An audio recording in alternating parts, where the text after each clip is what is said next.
Hi ಎಲ್ಲರಿಗೂ ನಮಸ್ಕಾರ friends. ಈ ವಿಡಿಯೋದಲ್ಲಿ ನಾನು ಒಂದು ಒಳ್ಳೆ ದ ಬೆಸ್ಟ್ ಆಯುರ್ವೇದಿಕ್ ಹೇರ್ ಆಯಿಲ್ನ ನಿಮ್ಮ ಜೊತೆನಲ್ಲಿ ಶೇರ್ ಮಾಡ್ತಾ ಇದ್ದೀನಿ.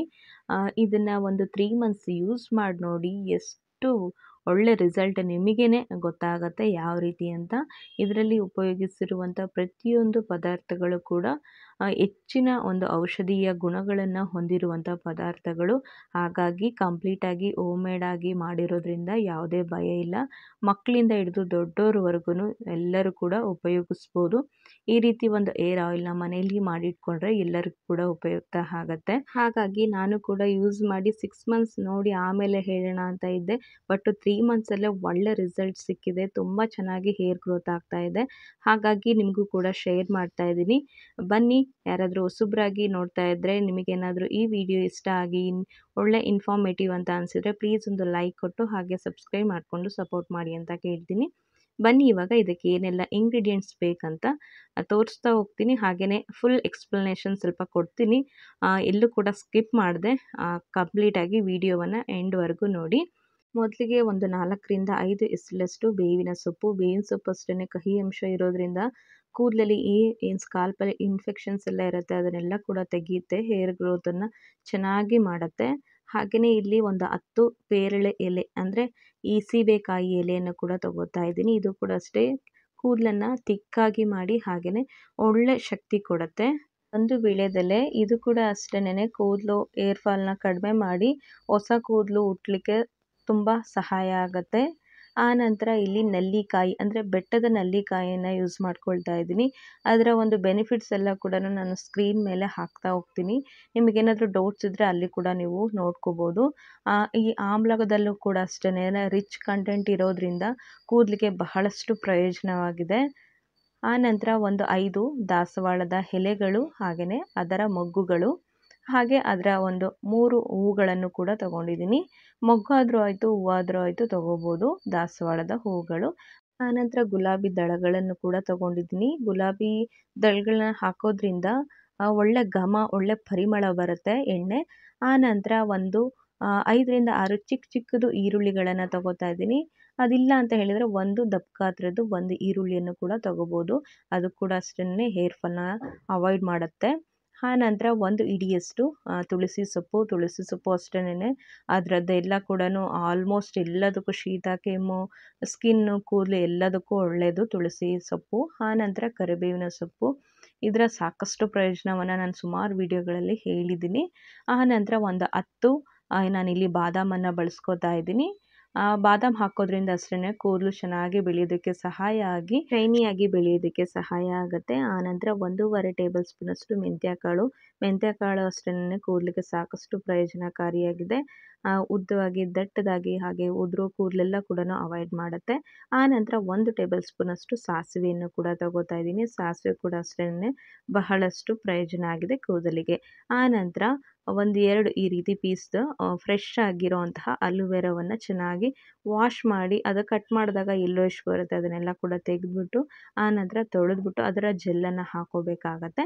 ಅದನ್ನೆಲ್ಲ ಕೂಡ ಸೈಡಿಗೆ ಎತ್ತಿಟ್ಕೊಳ್ಳೋಣ. ನೋಡಿದ್ರಲ್ಲ, ಇಷ್ಟು ಎಲ್ಲ ಕೂಡ ಒಂದು ಒಳ್ಳೆ ಔಷಧಿ ಗುಣವನ್ನು ಹೊಂದಿರುವಂತಹ ಪದಾರ್ಥಗಳೇ ಆಗಿದ್ದು ಕೂದಲಿಗೆ ಬಹಳಷ್ಟು ಸಹಾಯ ಆಗುತ್ತೆ.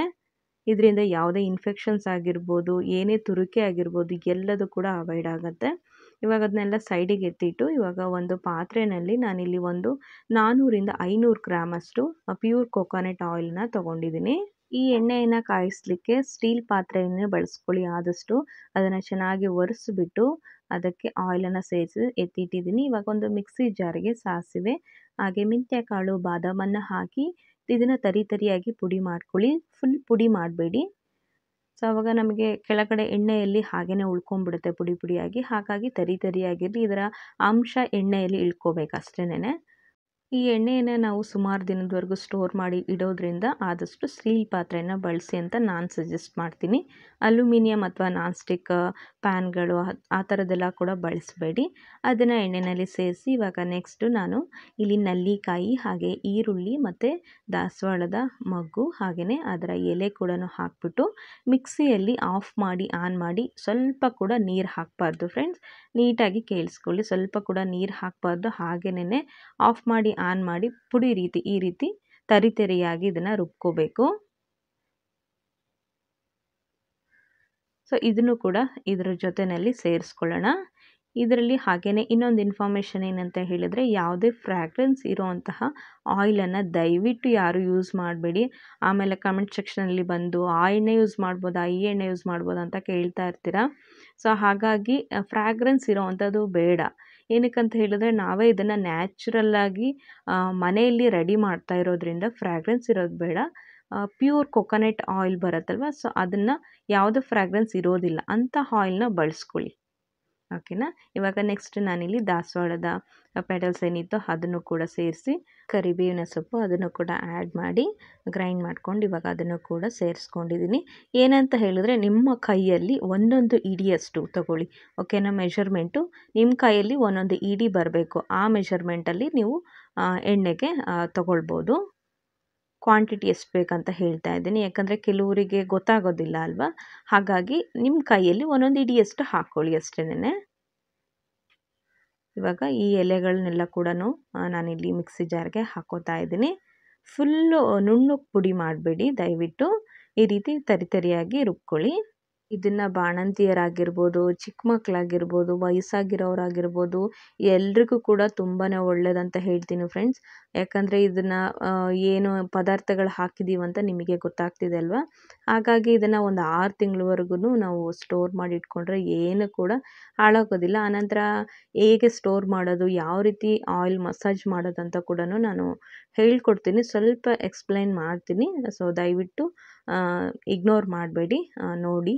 ಆನಂತರ ಅಲೋವೆರಾ ಜೆಲ್ಲನ್ನು ಕೂಡ ಆ್ಯಡ್ ಮಾಡಿ ಇದನ್ನು ಮಿಕ್ಸ್ ಮಾಡಿ ಒಂದು 5 ಮಿನಿಟ್ಸ್ ಹಾಗೇ ಇಟ್ಬಿಟ್ಟು, ಆನಂತರ ಸ್ಟವ್ ಮೇಲೆ ಇಟ್ಟು ಕಂಪ್ಲೀಟಾಗಿ ಫ್ರೆಂಡ್ಸ್ ಲೋ ಫ್ಲೇಮಲ್ಲಿ ಇಟ್ಕೊಳ್ಳಿ. ಓಕೆನಾ.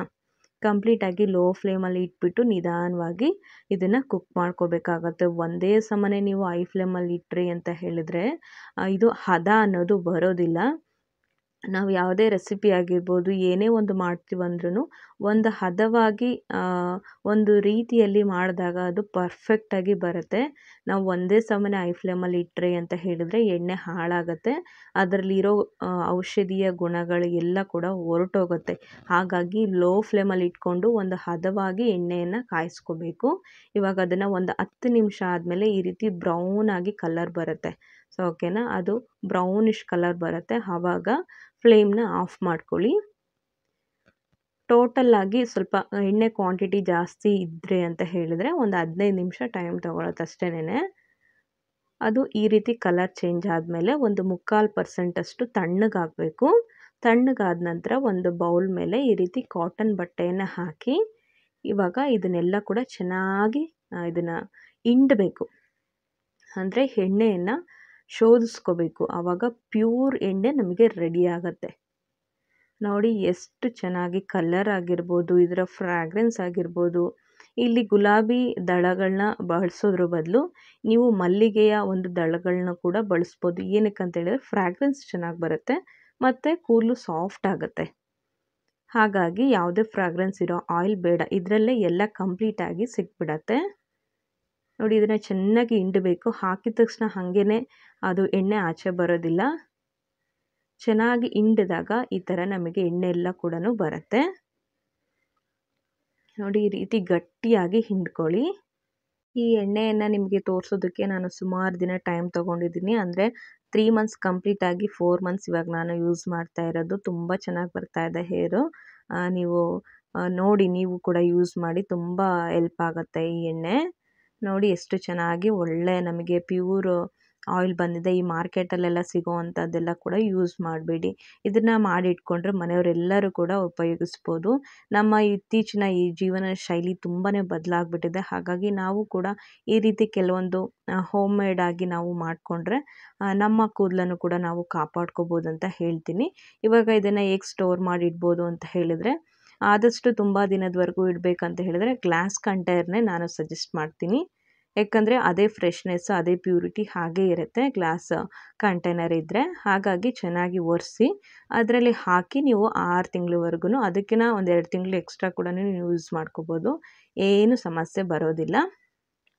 ಆನಂತರ ಈ ವೇಸ್ಟ್ ಏನಿದೆ ಇದನ್ನು ಬಿಸಾಡಲಿಕ್ಕೆ ಹೋಗಬೇಡಿ. ಅದರ ಜೊತೆಯಲ್ಲಿ 1-2 ಟೇಬಲ್ ಸ್ಪೂನಷ್ಟು ಅಕ್ಕಿಯನ್ನು ನೆನೆ ಹಾಕ್ಬಿಟ್ಟು ಹೇರ್ ಪ್ಯಾಕ್ ಆಗಿ ಕೂಡ ನೀವು ಯೂಸ್ ಮಾಡ್ಕೋಬೋದು. ನೋಡಿ, ಇವಾಗ ಇದನ್ನು ನಾನು ಕಂಟೈನರಲ್ಲಿ ಹಾಕಿದ್ದೀನಿ. ತುಂಬಾ ಚೆನ್ನಾಗಿ ಬಂದಿದೆ. ಆನಂತರ ಯಾವ ರೀತಿ ಸ್ಟೋರ್ ಮಾಡೋದು ಗೊತ್ತಾಯ್ತಲ್ವ. ಇದನ್ನು ಯಾವ ರೀತಿ ಅಪ್ಲೈ ಮಾಡೋದಂತ ಕೂಡ ಹೇಳ್ತೀನಿ. ಇದನ್ನು ಅಪ್ಲೈ ಮಾಡುವಾಗ ಅಕಸ್ಮಾತ್ ಇದೇನಾದರೂ ಗಟ್ಟಿಯಾಗಿ, ಚಳಿಗಾಲದೆಲ್ಲ ಗಟ್ಟಿಯಾಗಿರುತ್ತಲ್ವ, ಆ ಥರ ಏನಾದರೂ ಗಟ್ಟಿಯಾಗಿದ್ದರೆ ಸ್ವಲ್ಪ ಉಗುರು ಬೆಚ್ಚ ಥರ ಬೆಚ್ಚದಾಗಿ ಮಾಡಿಕೊಂಡು ಒಂದು ದಪ್ಪದಾಗಿ ಕಾಟನನ್ನು ತೊಗೊಂಡ್ಬಿಟ್ಟು ಅದರಲ್ಲಿ ಎಜ್ಜಿ ಸ್ಕಾಲ್ಪಿಗೆ ಮೇಯ್ನಾಗಿ ಸ್ಕಾಲ್ಪಿಗೆ ಚೆನ್ನಾಗಿ ಅಪ್ಲೈ ಮಾಡಬೇಕು. ಓಕೆನಾ. ಸ್ಕಾಲ್ಪಿಗೆ ಅಪ್ಲೈ ಮಾಡಿ ಚೆನ್ನಾಗಿ 1-2 ನಿಮಿಷ ಮಸಾಜನ್ನು ಮಾಡಿ ವಾರದಲ್ಲಿ 2 ದಿವಸ ಯೂಸ್ ಮಾಡಿ. ಅಂದರೆ ನೈಟ್ ಹಚ್ಚಿ ಬೆಳಗ್ಗೆ ಹೊತ್ತು ತೊಳೆಯೋ ರೀತಿ ಮಾಡ್ಕೊಳ್ಳಿ. ಸೊ ಆ ರೀತಿ ಒಂದು 3 ಮಂತ್ಸ್ ಯೂಸ್ ಮಾಡಿ. ನಿಮ್ಮ ಏರ್ ಫಾಲ್ ಎಲ್ಲ ಕೂಡ ಅವಾಯ್ಡ್ ಆಗಿ ಹೊಸ ಕೂದಲು ಹುಟ್ಟುತ್ತೆ. ಹಾಗೆಯೇ ಕಟ್ ಆಗ್ತಾ ಇರುತ್ತಲ್ವ, ಆ ಕೂದಲು ಕೂಡ ಸ್ಟಾಪ್ ಆಗುತ್ತೆ. ಆನಂತರ ತುರ್ಕೆ ಬರ್ತಾ ಇರುತ್ತಲ್ವ ಸ್ಕಾಲ್ಪಲ್ಲಿ, ಸೊ ಅದು ಕೂಡ ಅವಾಯ್ಡ್ ಆಗುತ್ತೆ. ಸೊ ನೋಡಿದ್ರಲ್ಲ ಫ್ರೆಂಡ್ಸ್, ಈ ಒಳ್ಳೆ ಆಯುರ್ವೇದಿಕ್ ಏರ್ ಆಯಿಲ್ನ ನಿಮ್ಮ ಮನೇಲೂ ಕೂಡ ಇಟ್ಕೊಳ್ಳಿ ಅಂತ ಹೇಳ್ತೀನಿ. ಸೊ ಏನಾದರೂ ಡೌಟ್ಸ್ ಇದ್ದರೆ ನನಗೆ ಕಮೆಂಟ್ ಸೆಕ್ಷನಲ್ಲಿ ಹಾಕಿ, ನಾನಲ್ಲಿ ಆನ್ಸರ್ ಮಾಡ್ತೀನಿ. ಈ ವಿಡಿಯೋ ನಿಮಗೆ ಇಷ್ಟ ಆಗಿ ಇನ್ಫಾರ್ಮೇಟಿವ್ ಅಂತ ಅನಿಸಿದ್ರೆ ಪ್ಲೀಸ್ ಒಂದು ಲೈಕನ್ನು ಕೊಡಿ. ಹಾಗೆಯೇ ಹೊಸಬ್ರಾಗಿ ನೋಡ್ತಾ ಇದ್ದಲ್ಲಿ ಸಬ್ಸ್ಕ್ರೈಬ್ ಮಾಡಿಕೊಂಡು ಸಪೋರ್ಟ್ ಮಾಡಿ ಅಂತ ಕೇಳ್ತೀನಿ ಫ್ರೆಂಡ್ಸ್. ಮತ್ತೆ ಮುಂದಿನ ಒಂದು ವಿಡಿಯೋದಲ್ಲಿ ಸಿಗ್ತೀನಿ. ಅಲ್ಲಿವರೆಗೂ ನಿಮ್ಮೆಲ್ಲರಿಗೂ ತುಂಬ ಧನ್ಯವಾದಗಳು. Thank you.